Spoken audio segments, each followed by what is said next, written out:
400 seat എന്ന വ്യാമോഹവും ഹിന്ദു രാഷ്ട്രമെന്ന സ്വപ്നവും നടപ്പിലായില്ല എന്ന് മാത്രമല്ല, സ്വന്തമായി ഇപ്പോൾ ഭരിക്കാൻ പോലും ശേഷിയില്ലാത്ത അവസ്ഥയിലേക്ക് BJP മാറിയിരിക്കുകയാണ്. ഇത് കാണുമ്പോൾ ഒരു ജനാധിപത്യ വിശ്വാസിയായ എനിക്ക് നിങ്ങൾക്കുമെല്ലാം സന്തോഷമാണ് തോന്നുന്നത്, ആഹ്ലാദമാണ് തോന്നുന്നത്.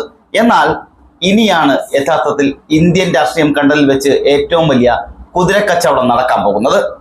ഓപ്പറേഷൻ താമരയിലൂടെ രാജ്യത്തെ വിവിധ പാർട്ടികളെ പിളർത്തിയും എംപിമാരെ അടർത്തി മാറ്റിയും മിടുക്ക് കാണിച്ച BJP ലോകസഭയിൽ ഒറ്റയ്ക്ക് BJPക്ക് ഭൂരിപക്ഷം ഉണ്ടാക്കുന്നതിനാവശ്യമായ നടപടിയിലേക്കാണ് കടക്കാൻ ഒരുങ്ങുന്നത്.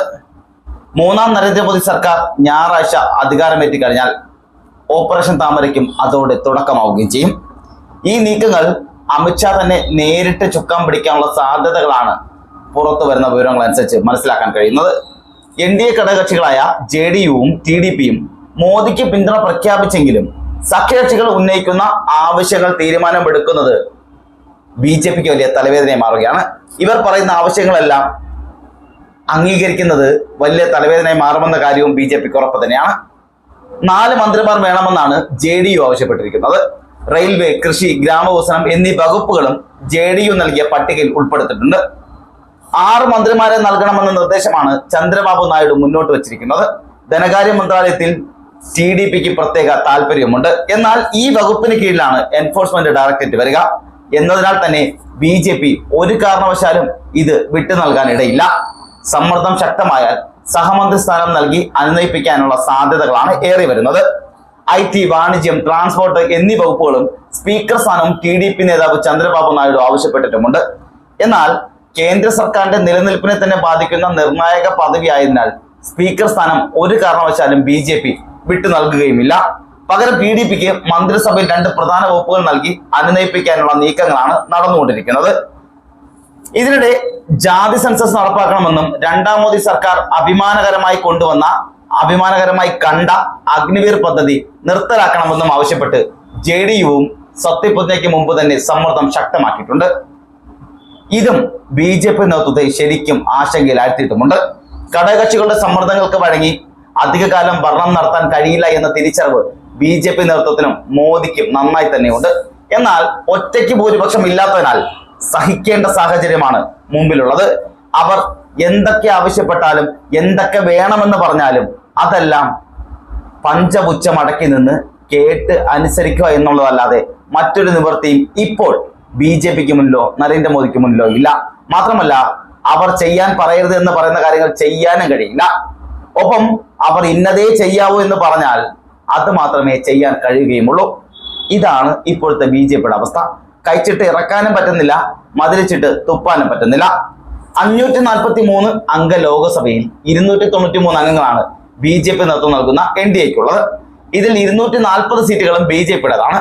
JDUവിന് 12ഉം TDPക്ക് 16 സീറ്റുകളാണ് ലോകസഭയിലുള്ളത്. 240 സീറ്റുകളുള്ള BJPക്ക് ഒറ്റയ്ക്ക് ഭരിക്കാനുള്ള ഭൂരിപക്ഷം ലഭിക്കണമെങ്കിൽ 272 സീറ്റുകളാണ് വേണ്ടത്.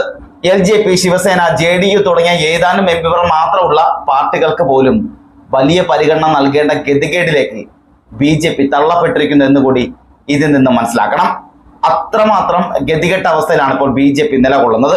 ഘടകകക്ഷികളെ ഏറ്റവും വലിയ ഭീഷണിയായി BJP കാണുന്നത് JDUവിനെയും TDPയുമാണ്. കാലുമാറ്റം പതിവാക്കിയ JDU നേതാവ് നിതീഷ് കുമാർ എപ്പോൾ വേണമെങ്കിലും മുന്നണി വിട്ട് പ്രതിപക്ഷ സഖ്യത്തിന്റെ പ്രധാനമന്ത്രി സ്ഥാനാർത്ഥിയായി മാറുമെന്ന നല്ല ബോധ്യം BJPക്കുണ്ട്.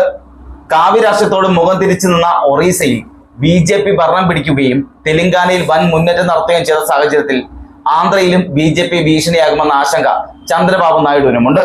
അതുകൊണ്ട് തന്നെ TDPയുടെ പിന്തുണയും ഒരു ഫിക്സഡ് ഡെപ്പോസിറ്റായി കാണാൻ BJPക്ക് കഴിയില്ല.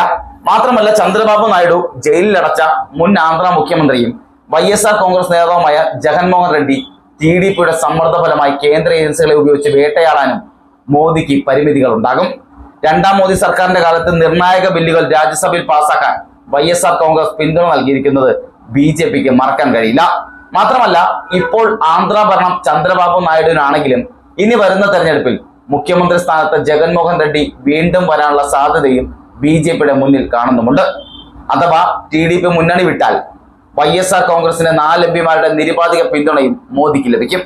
ഘടകകക്ഷികളുടെ സമ്മർദ്ദത്തിന് വഴങ്ങി ഭരിക്കാൻ നരേന്ദ്രമോദിക്ക് താല്പര്യമില്ലാത്തതിനാൽ തന്നെ ബദൽ സംവിധാനത്തിലുള്ള നീക്കങ്ങൾ വരും ദിവസങ്ങളിൽ കൂടുതൽ ശക്തമാകുമെന്നുള്ള സൂചനകളാണ് പുറത്തു വരുന്നത്. ലോക്സഭയിൽ ഭൂരിപക്ഷം തെളിയിച്ചു കഴിഞ്ഞാൽ പിന്നെ 6 മാസത്തേക്ക് അവിശ്വാസ പ്രമേയം കൊണ്ടുവരാൻ പ്രതിപക്ഷത്തിന് കഴിയുകയുമില്ല. ഈ 6 മാസത്തിനുള്ളിൽ പരമാവധി എംപിമാരെ ടാർഗറ്റ് ചെയ്ത് ഒപ്പം നിർത്താനുള്ള ഓപ്പറേഷൻ താമരയാണ് BJP ലക്ഷ്യമിടുന്നത്. മുമ്പ് കർണാടകയിൽ പയറ്റി വിജയിച്ച തന്ത്രവും ഇതിനായി BJP പ്രയോഗിക്കുകയും ചെയ്യും. കൂറുമാറ്റ നിയമത്തെ മറികടക്കാൻ കൂറുമാറി വരുന്നവരെ കർണാടക മോഡലിൽ ഉപതെരഞ്ഞെടുപ്പിൽ മത്സരിപ്പിച്ച് വിജയിപ്പിക്കാനും BJP ശ്രമിക്കുകയും ചെയ്യും. ചെറിയ പാർട്ടികളെ പരമാവധി ഒപ്പം നിർത്താൻ ഇതിനകം തന്നെ നേതൃത്വത്തിൽ തീരുമാനവുമായിട്ടുണ്ട്. പ്രതിപക്ഷത്തെ എംപിമാരെയാണ് പ്രധാനമായും ഇപ്പോൾ BJP ലക്ഷ്യമിടുകയെങ്കിലും ആ ലക്ഷ്യം ഒടുവിൽ എത്തി നിൽക്കുന്നത് NDA ഘടകകക്ഷികളിലും അവരിലെ നേതാക്കന്മാരിലേക്കും എത്തിച്ചേരുകയും ചെയ്യും. JDU, TDP പാർട്ടികളെ അധികം താമസിയാതെ തന്നെ BJP പിളർത്തുമെന്നാണ് ഒരു വിഭാഗം രാഷ്ട്രീയ നിരീക്ഷകരും ചൂണ്ടിക്കാട്ടുന്നത്. ഇങ്ങനെയൊക്കെ സംഭവിച്ചാൽ NDA ഭരണം 1 വർഷം പൂർത്തിയാക്കും മുമ്പ് തന്നെ BJP ഒറ്റയ്ക്ക് കേവല ഭൂരിപക്ഷം നേടിയാലും ഇതിൽ അത്ഭുതപ്പെടാനൊന്നുമില്ല. കാരണം അത്രമാത്രം അവരുടെ പിളർത്തൽ രാഷ്ട്രീയം നമുക്ക് അറിയുന്നതാണ്. ഇത് കർണാടകയിൽ നാം കണ്ടതുമാണ്. ഇത് തന്നെയാണ് അവരിനി മുന്നോട്ട് വയ്ക്കാൻ പോകുന്നതും. കേവല ഭൂരിപക്ഷം പോലും ഇല്ലാത്ത BJPക്ക് എങ്ങനെയും തങ്ങൾക്ക് ഒറ്റയ്ക്ക് ഭരിക്കാനുള്ള ഭൂരിപക്ഷം നേടിയെടുക്കുക എന്നുള്ളതാണ് ഇനിയുള്ള BJPയുടെ ലക്ഷ്യം. അതിനായി അവർ ഇന്ത്യ മുന്നണിയിൽ നിന്നുള്ളവരെ പിളർത്താൻ ശ്രമിക്കുകയും ഒപ്പം NDAയിലെ മുന്നണികളെ പിളർത്തി BJPയിലേക്ക് അടുപ്പിക്കാനും ഇവർ ശ്രമിക്കുകയും ചെയ്യും. ഇതൊരു പക്ഷേ സക്സസ് ആയാൽ പിന്നെ BJP ഒറ്റയ്ക്ക് ഭരിക്കുന്ന കാലം ഉണ്ടാവുകയും ചെയ്യും. പക്ഷേ അതിനെല്ലാം മുന്നോടിയായി തന്നെ ഇത് നേരത്തെ മനസ്സിലാക്കിയ ഇന്ത്യ സഖ്യം അതിനെതിരെ ശക്തമായി പടപൊരുതാനും രംഗത്ത് തന്നെയുണ്ട്.